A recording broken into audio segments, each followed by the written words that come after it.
보실 말씀은 히브리서 11장 1절의 말씀입니다. 우리 함께 합독하도록 하겠습니다. 자, 시작. 믿음은 바라는 것들의 실상이요 보이지 않는 것들의 증거니. 우리 한 번만 더 해볼까요? 자, 시작. 믿음은 바라는 것들의 실상이요 보이지 않는 것들의 증거니. 아멘. 아멘. 네, 감사합니다. 4차원의 영성을 이제 주제로 삼아서 이제 지난번에는 말이었고요. 그리고 이제 믿음을 가야 되나 이런 생각을 해봤어요. 왜냐하면 난 믿음이 지금 다운인데 참 그 믿음을 어떻게 이야기해야 되냐 이렇게 되게 한 주간 고민도 되게 많이 했는데 결국은 나와의 상관이 아닌 것 같아요. 하나님이 그냥 하나님의 의지로 하나님의 말씀이 선포되는 거지 나의 상태로 좌지우지되는 건 말씀은 아니잖아요. 그래서 그런 마음을 주시고 오늘 또 각별하게 하나님의 은혜를 많이 주셨어요. 근데 그 은혜가 이렇게 같이 이게 온전히 여러분에게 전해지길 주는 소원합니다. 아멘. 그래서 제가 오늘은 제 스스로 말하고 이렇게 안 하려고 최대한 노력을 할 거예요. 좀 본문에 입각해서 열심히 이 대본대로 가보려고 노력을 해보려고 하고 있습니다. 예, 한번 그거는 양해를 구하는 바입니다.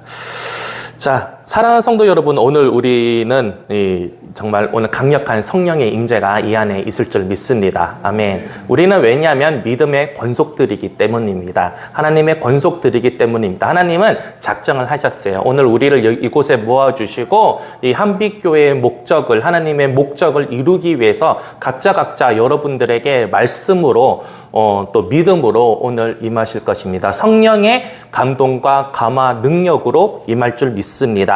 아멘. 네. 옛날에 말은 죄송한데 예전에는 이게 신앙생활이라는 말보다 믿음생활이라는 말을 많이 썼던 것 같아요. 가만히 생각해 보니까요. 그래서 교회 다니든 안 다니는 사람이든 오랜만에 만나면 이 사람이 교회 다닌다 그러면은 교회 잘 다니니 이렇게 말하는 것이 아니라 믿음생활 잘하고 있니? 이런 말을 많이 들었던 것 같아요. 이제 말씀 준비하다 보니까 그 생각이 문득 났습니다. 그러니까 신앙이라는 것은 우리가 하나님과의 신앙생활을 한다. 교회 안에서 신앙생활을 한다. 크리스천으로서 생활한다라는 것이 곧 믿음생활이구나 라는 거를 생각을 해봤습니다. 자, 그렇습니다. 믿음은 우리 신앙의 가장 원동력이 되는 줄 믿습니다. 그렇다면 이 믿음이란 무엇인가를 국어사전을 찾아봤어요. 국어사전에는 우리가 아는 내용입니다. 뭐냐면은요, 어떤 사실이나 사람을 믿는 마음입니다. 확신과 신뢰라고도 표현이 가능합니다. 그리고 종교적으로 신과 존재 혹은 어떤 교리를 진실로 여기고 받아들이는 내적 태도라고 우리 한국 표준어 국어 사전에는 기록이 돼서 믿음이라는 게. 근데 저는 요거를 봤는데 되게 울림이 있었어요. 뭐냐면은 한국말에 어원도 있어요. 어원. 이게 근간이 되는 말인데 이 믿음에서 그게 무슨 느낌 같아요? 이 밑이에요. 밑바닥 할 때 그 밑이에요. 믿음 할 때 그 밑이 밑바닥입니다. 그게 뭐냐면 토대라는 거죠. 흔들리지 않는 거예요. 예전에 우리 진호가 태권도 다닐 때 그때 유행했던 말이 꺾이지 않는 마음 이러면서 그런 게 되게 유행했었는데 그런 것처럼 바닥에서 흔들리지 않는 그게서 믿음이란 뜻이에요. 희한하죠? 정말 성경적이지 않습니까? 우리 한국말의 믿음과 하나님이 말씀해 주시는 우리에게 알리시는 그 믿음이 일맥상통함이 있는 거예요. 그죠? 네, 그래서 그 믿음은 어떤 요소가 있는가? 그것은 바로 확신이 있어야 돼요. 그죠? 확신이 없는데 어떻게 내가 믿을 수 있습니까? 그러니까 말씀도 확신이고 공부도 그러고 심지어 옥장판? 옛날에 어릴 적에 우리 그 숙모가 열심히 옥장판을 다단계 열심히 했던 기억이 나는데 옥장판? 추석 때 이렇게 모여가지고 어머니랑 숙모들이 고모들이 모여서 이야기를 하는데 가만히 들어보고 옥장판 이야기를 하는 거야. 이 옥장판 옥이 보통 옥이 아니야. 이러면서 이제 여기서 뭔가가 나가서 몸을 가볍게 해줘. 확신을 주려고 되게 노력을 해요. 그러니까 믿으니까 어떻게 돼요? 사가는 거죠. 세상의 것도 믿음이 이렇게 작용을 하는데 우리는 이 신앙 안에서 하나님이 우리에게 주시려고 하는 그 믿음, 우리가 하나님을 향한 그런 반응, 이 믿음인데 이 믿음은 확신에서 온다라는 겁니다. 그 확신, 그 다음에 신뢰, 트러스트, 믿는 거죠. 믿는 거예요. 세 번째는 헌신입니다. 즉 우리는 여기까지인데요. 확신이 들 때가 있어요. 맞아요. 신앙생활 하면서. 그리고 신뢰도 해요. 근데 여기서 안 되는 사람들이 많습니다. 뭐냐? 헌신을 못하는 거죠. 헌신이라는 게 뭐냐? 너무 어렵게 막 헌신 예배 뭐 이러고 아니면 큰 거를 드려. 맞아. 그것도 헌신은 맞지만 그게 중요한 건 뭐냐면 그만큼 내 생활의 방향이 내가 믿는 그 확신과 신뢰의 방향으로 가느냐라는 거죠. 그게 바로 이 세 가지가 다 합쳐야지 믿음이라고 말할 수 있는 거예요. 우리는 뭔가가 그 셋 중에 하나가 빠져버리면 어떻게 돼? 절론발이 믿음 생활, 즉 신앙생활을 하게 되는 겁니다. 그러니까 어떻게 보면은 이 믿음이 확신, 신뢰, 헌신이란 세 요소는 결론은 뭐냐면 전인격적인 거예요. 무슨 말이냐? 우리가 신학에서 이제 이야기하다 보면은 인간은 무엇인가 할 때 지정의로 이루어진 인격체다 이런 말을 쓰거든요. 그게 바로 전인격이라는 거예요. 지는 그 다음에 정, 그 다음에 의지. 여기까지. 그러니까 의지는 뭐야? 행동이라는 거죠. 이 세 가지가 안 되면 믿음이 없다. 이래 돼버린 거죠. 과연 우리에게는 저에게는 어떤 요소가 이렇게 들쑥날쑥하고 있는가? 오늘 한번 점검을 해보고 하나님께 또 위로도 받고 또 세임을 받아가면서 이 부족한 것은 좀 올리고 잘 되는 거는 칭찬받는 그런 귀한 시간 되길 저는 소원합니다. 아멘. 성경학적으로 볼 때도 똑같아요. 좀 어려운 말 좀 쓰겠습니다. 노티디아, 지식, 아센수스, 동의, 피두키아, 신뢰. 똑같은 말이죠. 지정의로 이루어지는 겁니다. 사실적인 지식. 우리는 성경 말씀을 너무 많이 아는 것도 위험한 말은 안 쓰겠습니다. 너무 많은 것을 잡다하게, 성경을 너무 잡다하게 많이 아는 것. 그러니까 온전히 아는 게 아니라 이제 막 이것저것 막 주워 들어가고 막 이렇게 정리도 안 되고 이러는 거는 지양을 해야 되지만 신앙인으로서의 가장 근본은 뭐냐면 지난주에 제가 신종어를 만들었는데 기억납니까? 말기찬이라고 말씀기도 찬양.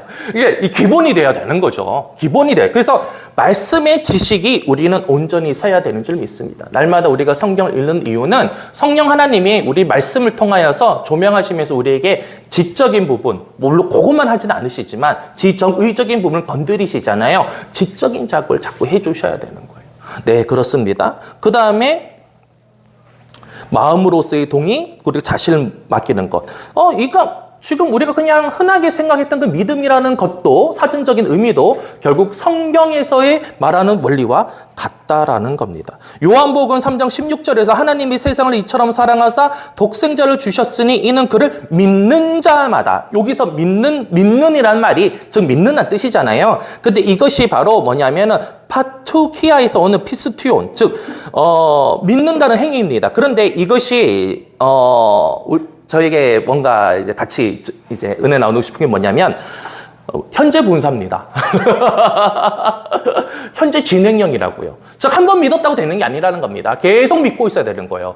저를 믿는 자마다라는 건 한 번 믿었으니까 되는 거 아닙니까? 아니라 계속 믿고 있냐라는 겁니다. 믿음의 요소는 뭐냐면 시제가 있어야 되는데 진행형이 되는 거예요. 예전에 나 믿었었어. 저도 옛날에 대학교 딱 갔는데 막 이제 OT를 갔는데 그때 일반 대학이니까 이제 막 선배들이 막 야 마셔. 근데 제일 시험에 드는 사람들 뭔지 압니까? 야 나도 청년부 회장이야. 나도 예전에 신앙생활 열심히 했어. 이러면서 마셔 막 이렇게 과거형으로 과거형으로. 예전 나도 믿음 좋았어. 과거형. 믿음이 좋다. 뭐 이런 표현이 사실은 적절한 표현은 아닌 것 같지만 문맥을 이야기하자는 거죠. 그러니까 믿음이 좋다라는 거는 뭐냐면은 진행하고 있는 거지. 예전에 내가 이만큼 했어. 예전에 이랬었어. 이런 일까지 했다니까. 이것은 믿음이 좋다라고 말하기는 힘들 것 같아. 그렇습니다. 우리는 지금 하나님을 향해서 말씀을 향해서 기도를 향해서 얼마나 내가 열심히 하고 있는가 이 진행형의 좀 시제를 가지고 우리 스스로를 또 점검을 또 해봐야 되는 줄 믿습니다. 마틴 루터는 오직 믿음으로라고 선포를 했죠. 솔라 피데. 믿음은 구원의 유일한 통로입니다. 중요한 건 뭐냐면은 믿음이 아니고서는 예수 그리스도를 그리스도라고 믿지 않으면 구원을 이루지 못합니다. 아멘. 믿음은 결국 뭐냐면 구원의 통로가 되는 겁니다. 우리 안에서 나오는 것이 아니라 성령의 말씀을 통해서 우리 안에 불어넣어 주는 거야. 누가? 성령 하나님이. 그래서 그 믿음이 존재하는 거예요. 우리는 자꾸 오해하는데 믿음이 떨어졌어요란 말을 씁니다. 왜요? 내가 하나님을 믿으니까. 근데 그 믿음이 좀 약해졌어. 한마디로 내가 너에 대한 사랑이 식어졌어. 이제 헤어져. 그러나 가장 중요한 것은 뭐냐면 하나님이 우리를 믿어주는 거예요. 하나님 믿어주는 거예요. 거기에 대한 인간의 반응이 또 있는 거지. 즉 뭐냐면 요런 거예요. 요런 거. 그런데 내가 더 붙들고 있고 더 세게 잡는 것 같지만 내가 놓쳐도 놓지 않는 것. 누가? 하나님 쪽에서. 그게 바로 저는 믿음의 관계다라고 생각합니다. 우린 착각합니다. 내가 믿음이 떨어지고 우울하고 형편이 안 좋아지면 믿음이 떨어졌다라고 하지만 사실상은 좀 이렇게 안개가 낀 거야. 태양은 있어요. 장마에도 폭풍 속에서도 태양은 존재합니다. 믿으십니까? 믿어야 되죠. 그건 자연 법칙인데 태양이 어디 가는 건 아니에요. 그냥 먹구름이 이렇게 까리진 거야. 우리가 믿음이 없다라고 하는 건 사실은 먹구름이 낀 거지. 사실 그 하나님이 우리에게 은사적으로 주신 그 믿음은 사라지지 않는 것입니다. 은혜로 주신 그 믿음은 사라지지 않아요. 여러분은 하나님을 믿는 그 당신의 믿음, 즉 당신에서 나가는 그 믿음으로 살아가십니까? 아니면은 하나님이 내려주시는 그 믿음으로 살아가십니까? 전 저 자리에서 엄청 울었어요. 네, 오늘 기도를 하고 있는데 나는 내가 열심히 믿고 있는 것 같았는데 좀 뭔가 상황이 힘들고 하니까 그 마음이 좀 떨어지더라고요. 믿음도 떨어졌는데 믿음 소리를 내가 어떻게 해? 이러고 있었어요, 제가 사실. 그런데 오늘 말씀 묵상하면 할수록 내 안에 막 눈물과 콧물을 주시면서 이 들끓는 이 마음을 주시는 건 뭐냐면 내가 너를 사랑한다라는 거예요. 우리는 자꾸 사랑만 생각하는데 내가 사랑한다라는 그 자체가 믿는다라는 거예요. 믿는 게 뭔데요? 하나님과 나의 관계가 연결됐다는 뜻 아닙니까? 네, 그냥 단지 믿어, 감정 이거 아니에요. 믿음이라는 건 뭐냐면 믿음은 구원의 통로라고 제가 말씀을 드렸잖아요. 믿음은 뭐냐면 나와 하나님의 관계가 연결된 거죠. 하나님의 사랑은 결코 변기함이 없는 거예요. 변치 않으시는 사랑이라는 거예요. 여러분도 오늘 이 밤에 그것을 또 체험해 보시는 하나님이 나를 얼마나 사랑하시고 믿어주시고 내가 사실 믿는 것이 아니라 하나님이 내가 믿게끔 해주고 계시는 거구나. 그가 나를 붙들고 있는 거구나. 그래서 내가 그를 믿고 있는 거구나. 그것을 체험하는 시간 되길 바랍니다. 그렇습니다. 구약에서는 대표적인 믿음이라는 말을 에무나라는 말을 쓰는데요. 바타흐라는 말도 같이 씁니다. 이건 뭐냐면은 에무나라는 것은 신실함과 견고함, 확고한 의지입니다. 하나님의 신실하심에 근거한 사람의 응답적인 신뢰라는 거죠. 그러니까 목사님 아까는 하나님이 저쪽을 믿어준다며요. 그래서 그 관계가 성립되는 거라며요. 근데 여기서는 후자는 뭐예요? 사람의 응답적 신뢰라고 하네요. 그럼 내가 더 믿는 거 아닌가요? 라고 착각할 수 있지만 여기서 중요한 것은 하나님의 신실하심에 근거한, 즉 하나님 먼저 신실하게 내게 임하여 주고 계신 거예요. 어떤 상황이 우리에게 맞을까요? 네, 그렇습니다. 창세기 15장 6절에 아브람이 여호와를 믿으니 여호와께서 이를 그의 의로 여기셨더라. 네, 그렇습니다. 아브라함이 여호와를 믿었다라는 것은 이게 바로 에무나라는 거예요. 신실하신 거예요. 왜요? 내가 너를 통해서 열국의 아비로 만들어주겠다. 그거를 믿는 거예요. 참, 밑도 끝도 없죠. 밑도 끝도 없죠. 근데 그거 어떻게 믿을 수 있었을까요? 저는 그것이 하나님이 주시는 은혜, 또 혹은 옛날 성경에는 은사로 이렇게 표현해요. 은사라는 말이 명사로 안 쓰고 은사로 해서 부사로 많이 썼어요. 즉 은혜로라는 뜻이거든요. 은혜로 줘. 우리가 믿음의 은사라고 말할 때 뭐냐면 그냥 내가 믿는 건 믿는 거야. 그러니까 반응이죠. 반응. 하나님을 향한 반응의 믿음이 있지만 은사적인 믿음, 즉 조영기 목사님이 이게 강단에서 선포하실 때 나는 신유의 은사가 아니라 믿음의 은사다라고 했던 이유는 뭐냐면 성령 하나님이 그들을 치유해 줄 것을 말씀을 내 감동을 주시면 난 그걸 믿는 거죠. 근데 이것이 인간의 힘으로 믿어지는 게 아니야. 하나님이 은혜로 내려주시는 그 믿음인 거예요. 근데 그것이 단지 우리의 인지 능력을 조작해가지고 믿게끔 해주시는 거냐? 아니라는 거죠. 아브라함이 믿을 수 있었던 것은 또 많은 믿음의 선친들이 혹은 조상들이 선배님들이 하나님을 전적으로 신뢰 관계에서 믿음이 있거든요. 신뢰 관계에서 믿을 수 있었던 건 뭐냐면 하나님이 그렇게 동행해 주시고 역사해 주신 체험들이 그 안에 묻어 있기 때문입니다. 그래서 우리는 믿을 수 있어요. 여호와는 나의 목자신 내게 부족함이 없으리로다. 그것이 그냥 지어내가지고 이게 감동적인 글귀니까 제가 고백을 할게요 라고 쓴 글일까요? 우리는 아닌 거 압니다. 왜요? 다윗이 정말 험한 골짜기를 다니고 사망의 음침한 골짜기를 다니는 와중에 하나님이 그를 어떻게 보호하시고 이끌어 주셨고 생명을 건져내 주셨는지를 본인이 직접 체험했기 때문에 그 하나님이 전적으로 그를 신뢰하게끔 만들어 주셨기 때문에 그 체험이 있었기 때문에 믿어지는 그 믿음입니다. 처음에 초반에 말했던 지적인 믿음, 확신이란 말이 있다면 이제는 체험적인 믿음으로 가야 되는 거예요.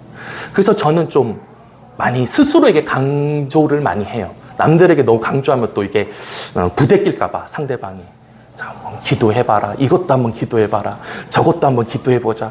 남이 보면 좀 허황된 거 아닌가 막. 근데 기도하다 보면 필터링이 돼요. 야, 그건 네 욕심이야. 성령 하나님이 마음에 감동을 주셔요. 그러나 또 믿음의 용기를 가지고 또 내가 바랄 수 없는 상황인데도 바라게 하실 때가 있어요.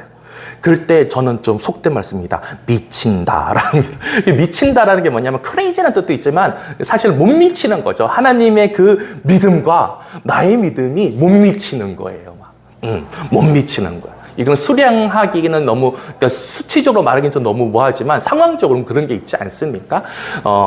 아브라함도 그랬잖아요. 무자식인데 자식이 없는데 열국의 앞이다. 너의 씨로 말미암아 나라를 민족을 이루겠다. 와닿냐고요 이게. 하나님은 그럴 때 가끔 우리에게 그렇게 이야기하셔요. 네, 가끔. 그래서 우리는 항상 신앙의 가장 근본은 뭐냐면 이 안테나를 항상 잘 세워놔야 돼요. 항상 매 순간 말씀, 기도, 찬양을 항상 해야 돼요. 항상 하면서 어떻게 돼? 하나님이 내게 뭐라 그러신가? 하나님은 내게 어떠한 믿음을 지금 요구하고 계신가? 라를 자꾸 끊임없이 체크 계속 체크를 하면서 살아가는 것이 바로 믿음 생활이다, 신앙생활이다 처럼 말하고 싶습니다. 그리고 믿음의 요소는 뭐냐면은요, 출애굽기 14장 13절에서 14절의 말씀 잘 아는 장면이 우리가 홍해 앞에 있어요. 홍해 앞에 있습니다. 모세가 백성에게 이르되 너희는 두려워하지 말고 가만히 서서 여호와께서 오늘 너희를 위하여 행하시는 구원을 보라. 여호와께서 너희를 위하여 싸우시리니 너희는 가만히 있을지어다. 아멘. 여기서 뭘 요구합니까? 믿음을 요구하는 거예요. 왜요? 아직 일어나지 않은 일을 내가 인지를 한다는 것은 믿음 아니면은 할 수가 없는 거잖아요.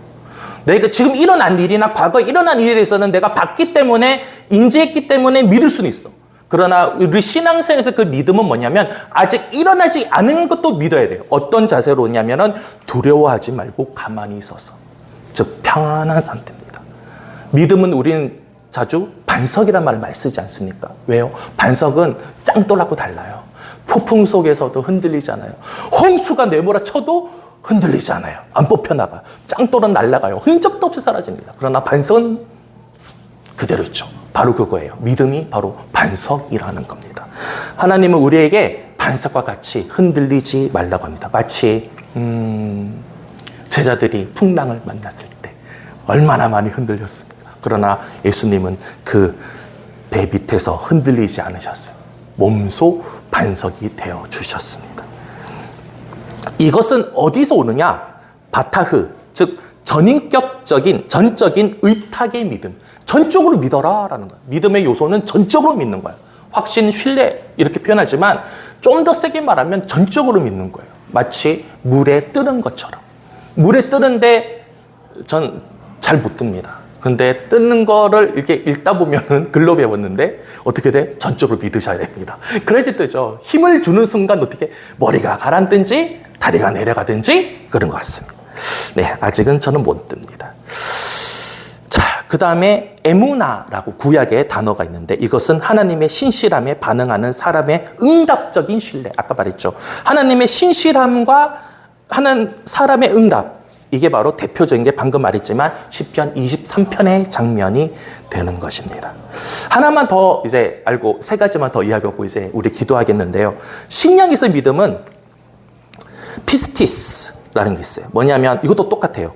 믿음, 신뢰, 확신. 근데 이 단어가 신약에서 241번이 사용됐어요. 얼마나 중요하냐는 거죠. 결정적인 장면은 뭐냐? 백부장의 믿음입니다. 백부장은 뭐라고 고백을 했죠? 말씀만 하소서. 야, 엄청난 믿음이야. 말씀만 하소서. 뭐 근데 이제 우리는 혹은 아유 저 사람이 군대니까 저 양반이 군인이잖아. 그러니까 이 몸이 배인 거야. 그러니까 그냥 예수님 오야봉 뭐 이러면서 이제 말씀하세요 이렇게 한 거지만 저는 이거를 이렇게 받아들여요. 뭐냐면 그 말씀이 하나님의 말씀에 대한 전적인 신뢰라는 거죠. 우리는 사실은 눈에 보여야지만 믿어요. 귀에 들려야지만 믿어요. 손에 잡혀야지만 믿어요. 근데 정말 이 말씀 안에 써져 있는 것을 과연 우리가 믿을 수 있는가? 그게 진짜 믿음이거든. 그 본을 백부장의 믿음에서 말씀을 하고 계신 거예요. 말씀만 하소서. 우리도 이 말씀이 우리 안에 탕 들어갈 때 사실 그대로 믿나요? 한번 거르지 않나요? 이 말씀은 내 말씀 아닌데. 아니면 이건 좀 과한데. 뭐 이런 거 혹시 그러지 않나요? 저는 그러기도 합니다. 예, 안 해야 되지만 여러분은 어떤가요? 말씀을 거르지 않나요? 이건 내 말씀이 아니야. 아니면 이 말씀 너무 커서 못 믿고. 그러나 하나님이 우리에게 요구하시는 것은 말씀 그대로 믿길 원하시는 거예요. 이루시는 건 하나님이시거든요. 이루시는 건 하나님이신데 우리가 반응을 그래도 적절하게 해야 되는 거지. 그게 바로 믿음이라는 겁니다. 네, 말씀만 하소서. 이 말씀을 전적으로 의탁하는 것이고 동시에 이 백부장이 보이는 그 믿음은 예수님을 하나님으로 권위자로 인정한 거예요. 그래서 그 믿음을 예수님이 칭찬하신 거예요. 그냥 말씀만 하소서, 말만 하세요, 말만 하세요 때 믿을게요. 너 믿음 좋다. 이게 아니었던 거야. 말씀만 하소서에서 그 뒤에 있는 것은 정말 네가 나를 하나님으로 알고 믿는 거구나, 신뢰하는구나에 대한 칭찬이었던 거예요. 과연 우리는 맨날 찬양하면서 예수님이 내게 은혜 주셨어요.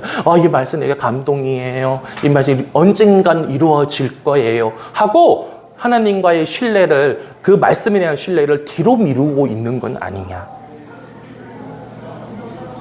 혹시 우리는 한번 이 시간에 한번 점검을 해봐야 될 것 같습니다. 두 번째로는 피스티오라는 겁니다. 이것도 유사한 의미지만 믿다, 신뢰하다인데 헌신하다라는 말이 들어갑니다. 그리고 단순한 지적 동의를 넘어선 전 존재로 믿는 건데요. 혈루증 여인의 장면이 여기에 해당되는 거예요. 혈루증 여인이 그냥 이건 제 생각이에요. 긴가민가 하고 옷을 잡았어. 예수님의 옷을. 이거라도 잡으면 낫지 않을까. 긴가민가. 그런데 예수님은 그 긴가민가는 그 믿음에도 반응하시고 칭찬해 주셔서 마치 이 혈루증 여인이 뭡니까? 그 대표적인 게 뭐냐면 공동체에서 내친 존재예요. 소외된 존재고요. 하찮은 존재고요. 부정한 존재예요. 근데 딸이라고 명령하셨어요. 관계의 회복입니다. 믿음의 결과는 관계의 회복입니다. 믿음은 곧 구원을 이끌거든요. 구원이 뭔데요? 하나님과의 관계가 회복되는 거잖아요. 즉 뭐냐면 믿음을 성취해 주셨던 이유는 바로 그 자매, 혈루증 여인, 그 여인을 어떻게 돼? 구원시켜 주시는 거예요. 관계 회복인 거예요. 믿음은 결국에는 관계 회복이자 구원이라는 겁니다. 우리에게 믿음을 주셔서 못 믿게 해서 믿음을 주셔서 이건 지적인 거예요. 감정적인 거예요. 그러나 전인격적인 구원, 진짜 믿음은 뭐냐면 하나님과 예수님과 성령님과의 관계가 회복이 되는 그 순간이 믿음이라는 거예요. 우리가 정말 믿음 생활 하십니까? 신앙 생활 하십니까? 그것이 온전해진다는 것은 뭐냐면 하나님의 관계와 예수님의 관계와 성령님과의 관계, 그리고 우리가 껄끄러워하는 부모님의 관계와 배우자의 관계와 인간의 이웃과의 관계가 회복이 되는 것, 그것이 바로 진정한 믿음이고 신앙생활이에요. 저는 이제 확정이었던 거죠. 뭐냐? 하나님과의 관계만 회복되는 것이 아니라 우리가 바른 신앙생활하고 바른 믿음생활을 한다라는 것 자체는 하나님과의 관계가 회복되면 그 큰 감동을 가지고 마치 사마리아의 그 우물 곁에 있었던 그 여인, 그 감동으로 말미암아, 그 벅찬 구원의 감격으로 말미암아 세상으로 들어가잖아요. 이웃에게 복음을 전하는 그런 사람으로 변하는 것처럼 믿음이라는 건 결국에 뭐냐면요, 우리가 믿는 확신과 전인격적인 하나님을 향한 반응을 이제는 넘어서서 행동으로 이어지는 헌신으로 가야 되는 건데, 이 헌신이 뭐지 희생 이런 거로만 해석하는 것이 아니라 사명의 길과 소명의 길인 거예요. 근데 이것이 또 거창한 목사님, 선교사님의 사명 이런 게 아니라 우리가 일상생활에서 이루어져야 되는 과업이라는 거예요. 부모와 혹시 또 친구와 친지와 사이가 틀어졌네. 직장에서 그러네. 하나님은 끊임없이 우리에게 찌릅니다. 믿음 생활해라. 신앙 생활해라. 이게 뭡니까? 관계 회복에 노력을 하라는 거죠. 바로 그것입니다.